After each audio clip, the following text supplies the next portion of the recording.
The second form of appeal in classical rhetoric that we're going to talk about is pathos. If you haven't already watched the video on ethos, please go back and do that. Otherwise, about 90% of the words I just said will make no sense. Assuming that you've watched that, let's move on. Pathos is an appeal to emotion. And this one is probably the most common, maybe the most effective, even though we'd like to think that we're all rational people that only think with our brain. We're really suckers for an emotional appeal most of the time. So pathos is essentially using the audience's emotions to make them believe something.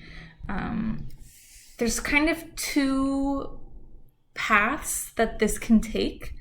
On the one hand, we have the "you'll be happier if you believe or do this." This is super common in commercials, right? Where there's really nothing about the actual product itself, but everybody's smiling and happy and looks healthy and is in a great relationship, etc., etc. That is kind of subliminal pathos, linking that product to this happier lifestyle that you're being promised, all right? Especially within the diet industry, that is a big one. So we have that on the one hand. On the other hand, for pathos, we also kind of have a more drastic look of, take a look at all the terrible things that will happen if you don't believe this, right? So we have the positive emotional reinforcement and we have the negative emotional reinforcement. This second one, they'll look at the terrible things that will happen if you don't believe this. This one tends to come up less in advertising because companies don't want to pay money to, have their brand evoke terrible feelings. It tends to come up more in politics, right? Where it's more an idea of, well, if you don't vote for me, if you vote for her or him, they're going to do this, and this is what's going to happen.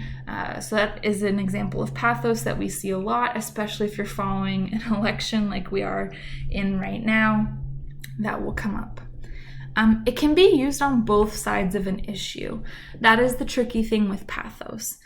Because there is no logic necessarily behind it, because it's an appeal to emotions, it can work on both sides.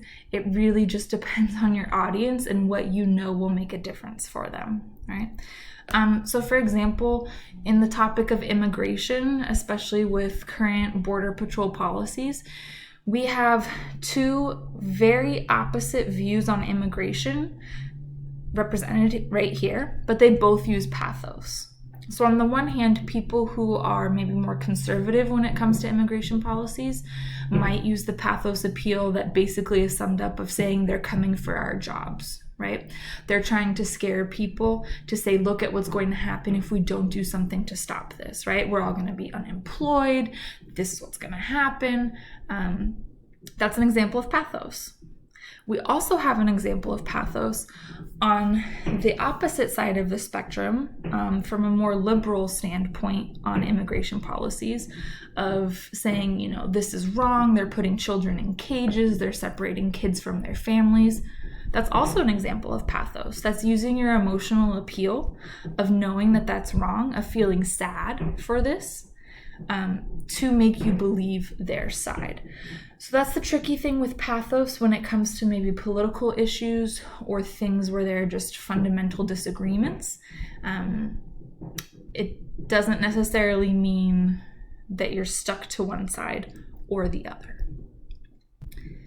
From the same book we talked about last time, Enough Said by Mark Thompson,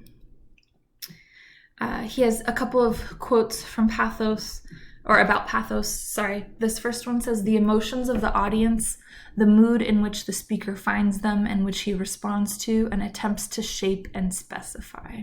Right? This is even more clearly and I think more poetically summed up in this second quote. I love this one. He says that pathos is the ability or inability of a speaker to find and then sing in the same key as his or her listeners. So it's the idea of trying to read the room, kind of get a temperature of how everybody's feeling about something, and then speak to that in order to draw in your listeners, in order to kind of match the mood, in order to talk about your argument in a way that will fill whatever need they are feeling right now. I think that's just perfectly put right here, although a little bit more abstract perhaps. Again, we're going to come back to Oprah Winfrey's 2018 Golden Globes acceptance speech, taking a look at a couple examples together. So first, we have this one. I tried many, many times to explain what a moment like that, again, she's referring to when Sidney Poitier won the first Cecil B. DeMille Award at the Golden Globes. What a moment like that means to a little girl, a kid watching from the cheap seats as my mom came through the door, bone-tired from cleaning other people's houses. We have a great example of pathos here, where she is trying to set the scene and use that emotional appeal to match people who might have found themselves in a similar situation, right?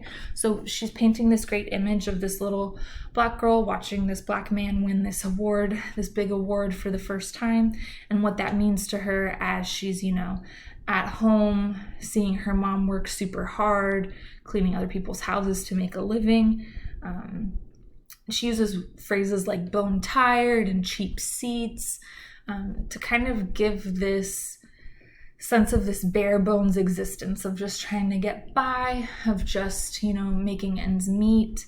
And that's a great example of pathos, even though it's not direct. And that's the thing with pathos, is it's not always saying like, I was sad, I was happy, you should be sad, you should be happy, right? It's usually much more nuanced than that, as we see in this example.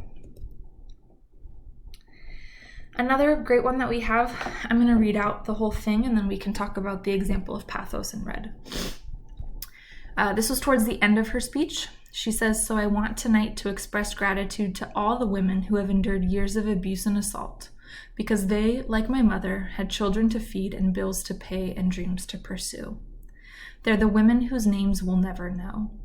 They are domestic workers and farm workers.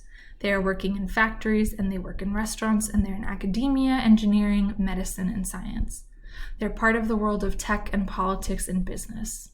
There are athletes in the Olympics and there are soldiers in the military." So this is a heavy example of pathos towards the end, where she is again tying in her own experiences of what she saw growing up with what her mother endured and worked for, to, as she says, express gratitude to all other women who, put up with stuff that they shouldn't have because they knew that that was the one way to make things work out for their children. So we see that example of pathos here, where again, she is sharing an experience of hers, an emotional experience of hers, in order to connect with what she knows might strike a chord with other people who maybe had similar experiences with their moms or other female figures in their lives. Maybe they were that person that put up with abuse and assault in order to make something happen. So that's another great example of pathos here, right? Again, broken record, I know. Please read or watch the speech in its entirety. It will make more sense if you are just looking at these individual clips with me in the video. The fact that these are examples of pathos won't make as much sense as if you have that more complete context, right? So go back and take a look at that if you haven't yet, and then we will talk about logos, our last example.